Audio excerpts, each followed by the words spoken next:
Okay, hello everybody. This is like the third part to this book. I don't know how many parts they're gonna be, and if I lose track, I'm sorry. Um, but today's exercise, we are going to assess your childhood difficulties with an emotionally immature parent.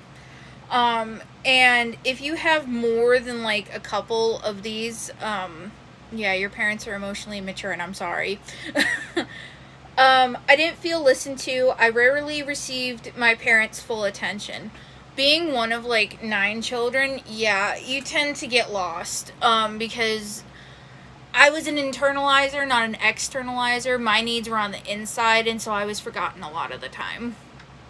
Um, my parents' moods affected the whole house. Considering how my mom wanted us to be able to predict her moods like how a child would with their parent as like a young child, yeah. If you didn't anticipate her needs or emotions, yeah. My parent wasn't sensitive to my feelings. I always used to get told growing up that, oh, you're too sensitive, or you think too much about it, or you feel too much, and you gotta temper that with reality. And it's like, no.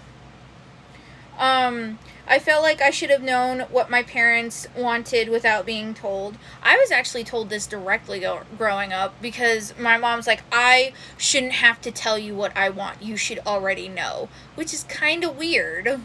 And I never understood that in the beginning, and I don't understand it now. I felt like I could never do enough to make my parent happy.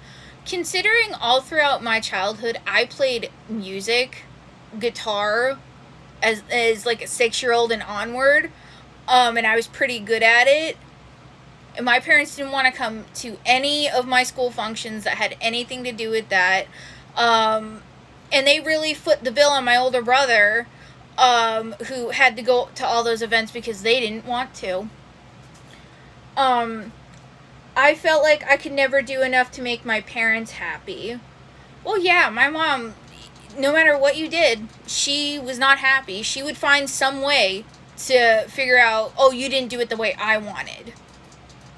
I was trying harder to understand my parents than my parents tried to understand me.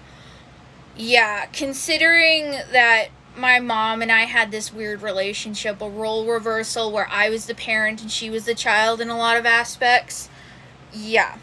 Anywho, open, honest communication with my parent was often difficult or impossible. Considering how my mother used to, instead of just telling us what she'd want, she'd just scream. For example, I was homeschooling her children while she was playing on the computer, and again, this is all alleged, and it's just how I remember it. And I wasn't doing homeschooling the way she wanted me to, and she came out and started screaming in my face. And I turned to her and I said, I don't have to do this as a 20-year-old. I should be out getting a job and, making friends. I don't have to do this. I do this because I love my family and I want them to succeed. And my mother's response has always been very perplexing. It was, what, do you want a cookie? And then she kicked me out of doing homeschooling, and then about 20 minutes later, she canceled it because she couldn't handle it. Yeah, not easy.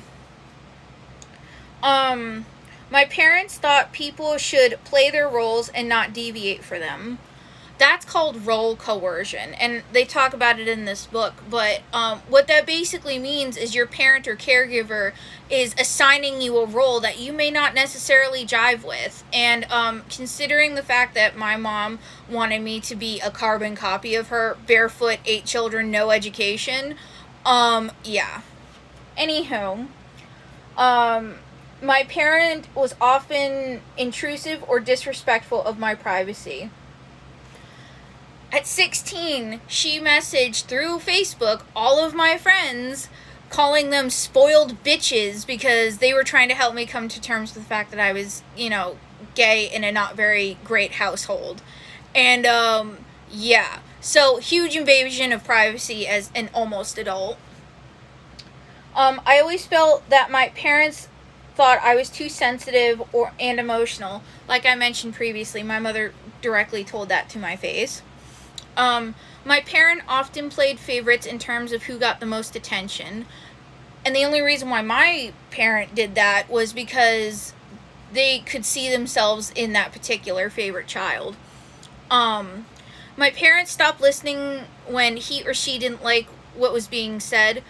Considering when I came out, my mother had a meltdown and refused to talk to me for weeks, and she's like, well, it's because you lied all these years, you lied. And it's like, no, it's not about you. I often felt guilty, stupid, bad, or ashamed around my parents. From the time I woke up to the time I went to bed, that is exactly how I felt, day in and day out for many, many years. My parents rarely apologized or tried to improve the situation when there was a problem between us. Considering the fact she booted me out of her life because I wasn't doing what she wanted, and I found somebody that actually liked me for me and was calling out all of her bullshit, yeah. I often felt pent-up anger toward my parent that I couldn't express. Each of these statements is linked to a characteristic that is described in this chapter. Your parent may not have all the characteristics I describe, but checking off more than one of the items suggests some level of emotional immaturity. And you want to guess how many I checked off personally? Every single one of them. Every single one of them. Yeah. And if you're watching this series, Miss Thing, this book calls you out for what you are, and I have the power now, so suck it.